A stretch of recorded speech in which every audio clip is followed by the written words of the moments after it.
There का मतलब सिर्फ वहाँ नहीं होता, बल्कि देयर के कुछ और भी मीनिंग होते हैं। आज उसका सही मीनिंग इस वीडियो में हम देखेंगे। अस्सलाम वालेकुम वरहमतुल्लाहि वबरकातुहू। मैं हूँ Abdul Raqib Malik from excellent English centre से। Welcome back to free spoken English from zero series. और आज की वीडियो में हमें सीखना है देयर का सही यूज़। सबसे पहले तो हम ये समझ लें कि देयर का यूज़ हम करते कहाँ पर हैं।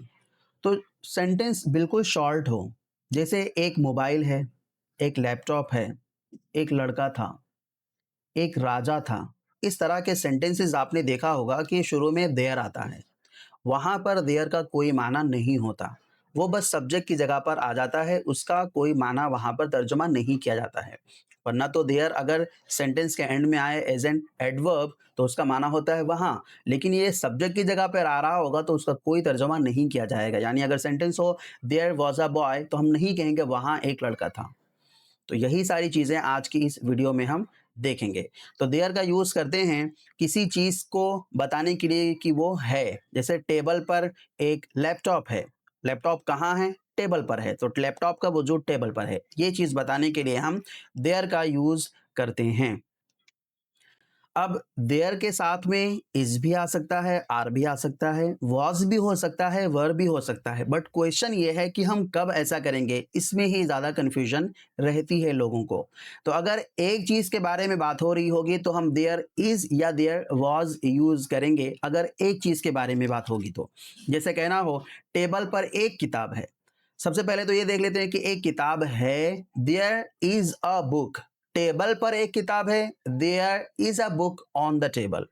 तो सेंटेंस थोड़ा सा लंबा हो जाता है। सेंटेंस के शुरू में ही कोई ज़र्फ, आप समझ सकते हैं ज़र्फ का तज़किरा होता है, तो वहाँ पे ज़र्फ जिनको ना मालूम होगा पूछ लेना, इंशाल्लाह आई विल एक्सप्लेन।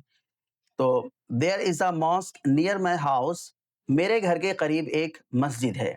मस्जिद कहाँ है? मेरे घर के करीब है। मस्जिद का वजूद कहाँ है? एग्जिस्टेंस कहाँ है उसका? मेरे घर के करीब है। There is water in the bottle. Bottle में पानी है। सबसे पहले तो हम ये कह सकते हैं कि पानी है, देयर इज़ वाटर। पानी कहाँ है? There is water in the bottle. पानी बॉटल में है। तो इस तरह से हम देयर का यूज़ कर सकते हैं। अब उसी जगह पे अगर हमें कहना होता कि एक राजा था, देयर वाज़ अ किंग। एक किसान था, देयर वाज़ अ फार्मर। 4 लड़के थे, देयर वर 4 बॉयज़। तो इस तरह से वो प्लूरल में आ जाएगा, वो आगे हम देखेंगे इंशाल्लाह। तो डेली यूज़ सेंटेंसेस में जैसे कह सकते हैं कि एक मसला है, एक प्रॉब्लम है। क्या बोलेंगे? There is a problem, there is a problem. और कहना हो कि बहुत सारे लोग बाहर हैं, there are many people outside. अब यहाँ फर्स्ट सेंटेंस में इज़ आया है, सेकंड सेंटेंस में आर आया है, क्योंकि फर्स्ट सेंटेंस में एक चीज़ के बारे में, एक प्रॉब्लम के बारे में बात हो रही है, व्हेरेज़ सेकंड सेंटेंस में मेनी पीपल के बारे में बात हो रही है, एंड मेनी पीपल ये प्लूरल होता है।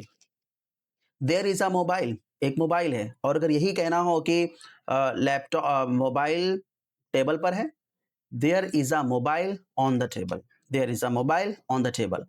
पार्क में बच्चे हैं, there are children in the park. There are children in the park. Market में बहुत सी दुकानें हैं, there are many shops in the market. अब आपसे क्वेश्चन है, अगर कहना हो कि मार्केट में एक दुकान है, कैसे बोलेंगे? मार्केट में एक दुकान है। There is a shop in the market.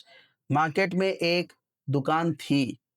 There was a shop in the market. Was का यूज़ करेंगे अगर पास्ट की बात होगी तो। अब यहाँ आपको प्रैक्टिस करनी है और देखना है कि आप देयर इज़ के साथ में क्या यूज़ करते हैं और देयर आर के साथ में क्या यूज़ करते हैं। ख़्याल रहे कि अगर एक चीज़ के बारे में बात होगी तो हम देयर इज़ या देयर वाज़ यूज़ करेंगे। 2 या 2 से ज़्यादा चीज़ों के बारे में बात होगी तो हम देयर आर या देयर वर का यूज़ करेंगे। अब आप बताएँ, देयर इज़, ये ए बुक किसके साथ में जाएगा? There is. वाटर किसके साथ में जाएगा? There is. Shop, there is. People किसके साथ में जाएगा? पीपल, पीपल यानी लोग, देयर आर। स्टूडेंट्स यानी तलबा, जमा है, प्लूरल है, एस लगा है, प्लूरल है ये, there are students. Cars, S लगा है, प्लूरल है, जमा है, किसके साथ में जाएगा? इज या आर, देयर इज या सेकंड के साथ में, देयर आर कार्स। मॉस्क यानी मस्जिद, मस्जिद भी यूज कर सकते हैं, not an issue, but mosque इसका इंग्लिश वर्ड है।